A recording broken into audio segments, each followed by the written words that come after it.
ಭಾರತದ ಮೊದಲ ಮಹಿಳಾ ಸಾಧಕಿಯರು. ಅನ್ನಿ ಬೆಸೆಂಟ್ ಭಾರತೀಯ ರಾಷ್ಟ್ರೀಯ ಕಾಂಗ್ರೆಸ್ ಮೊದಲ ಮಹಿಳಾ ಅಧ್ಯಕ್ಷೆ 1917. ಸರೋಜಿನಿ ನಾಯ್ಡು ಸ್ವತಂತ್ರ ಭಾರತದ ಮೊದಲ 1947 ರಿಂದ 1966. ರಾಜಕುಮಾರಿ ಕೌರ್ ಭಾರತದ ಮೊದಲ ಮಹಿಳಾ ಕ್ಯಾಬಿನೆಟ್ ಮಂತ್ರಿ 1947 ರಿಂದ 1957. ವಿಜಯಲಕ್ಷ್ಮಿ ಪಂಡಿತ ಅಂಡ್ ಜನರಲ್ ಅಸೆಂಬ್ಲಿಯ ಮೊದಲ ಮಹಿಳಾ ಅಧ್ಯಕ್ಷೆ 1953. ಆರತಿ ಸಹ ಇಂಗ್ಲಿಷ್ ಚಾನೆಲ್ ಅನ್ನು ದಾಟಿದ ಮೊದಲ ಭಾರತೀಯ ಮಹಿಳೆ 1959. ಅನ್ನಾ ಚಾಂಡಿ ಹೈಕೋರ್ಟ್ನ ಮೊದಲ ಭಾರತೀಯ ಮಹಿಳಾ ನ್ಯಾಯಮೂರ್ತಿ 1959.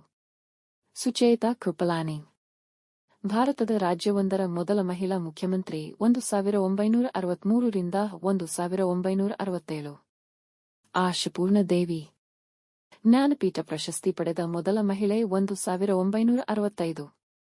ರೀತಾ ಫರಿಯಾ ವಿಶ್ವಸುಂದರಿ ಆದ ಮೊದಲ ಭಾರತೀಯ ಮಹಿಳೆ 1966. ಫಾತಿಮಾ ಬಿವಿ ಸುಪ್ರೀಂ ಕೋರ್ಟ್ನಲ್ಲಿ ಮೊದಲ ಮಹಿಳಾ ನ್ಯಾಯಾಧೀಶರು 1966. ಇಂದಿರಾ ಗಾಂಧಿ ಭಾರತದ ಮೊದಲ ಮಹಿಳಾ ಪ್ರಧಾನಮಂತ್ರಿ ಭಾರತ ರತ್ನ ಪಡೆದ ಮೊದಲ ಮಹಿಳೆ 1971. ಕಿರಣ್ ಬೇಡಿ ಭಾರತದ ಮೊದಲ ಮಹಿಳಾ ಎಪ್ಸ್ ಅಧಿಕಾರಿ 1972. ಮೆಹರ್ ಮುಸ್ತ್ ಅಂಟಾರ್ಟಿಕಾ ತಲುಪಿದ ಮೊದಲ ಭಾರತೀಯ ಮಹಿಳೆ 1976. ಮದರ್ ತೆರೇಸಾ ನೊಬೆಲ್ ಶಾಂತಿ ಪ್ರಶಸ್ತಿಯನ್ನು ಗೆದ್ದ ಮೊದಲ ಮಹಿಳೆ 1979. ಪಿ ಬಂಡೋಪಾಧ್ಯಾಯ ಮೊದಲ ಮಹಿಳಾ air vice marshal 1978. Bachendri Pal Mount Everest ಏರಿದ ಮೊದಲ ಭಾರತೀಯ ಮಹಿಳೆ 1984.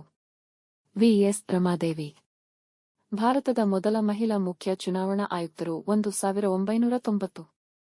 ಸಂತೋಷ್ ಯಾದವ್ ಮೌಂಟ್ ಎವರೆಸ್ಟ್ 2 ಬಾರಿ ಹತ್ತಿದ ಮೊದಲ ಮಹಿಳೆ 1992 ಮತ್ತು 1993. ಪ್ರಿಯಾ ಜಿಂಗನ್ ಭಾರತೀಯ ಸೇನೆಗೆ ಸೇರಿದ ಮೊದಲ ಮಹಿಳಾ ಕೆಡೆಟ್ 1992. ಅರುಂಧತಿ ರಾಯ್ ಬೂಕರ್ ಪ್ರಶಸ್ತಿ ಗೆದ್ದ ಮೊದಲ ಭಾರತೀಯ ಮಹಿಳೆ 1997. ನಿರ್ಜಾ ಭಾನೋಟ್ ಅಶೋಕ ಚಕ್ರ ಪಡೆದ ಮೊದಲ ಮಹಿಳೆ 1987. ಕಾಂಚನ ಚೌಧರಿ ಭಟ್ಟಾಚಾರ್ಯ ಮೊದಲ ಮಹಿಳಾ ಪೊಲೀಸ್ ಮಹಾನಿರ್ದೇಶಕಿ ಜೆಟಪ್ 2004. ಪುನೀತಾ ಅರೋರಾ ಮೊದಲ ಮಹಿಳಾ ಲೆಫ್ಟಿನೆಂಟ್ ಜನರಲ್ 2005. ಕಲ್ಪನಾ ಚಾವ್ಲಾ ಭಾರತದ ಮೊದಲ ಮಹಿಳಾ ಗಗನಯಾತ್ರಿ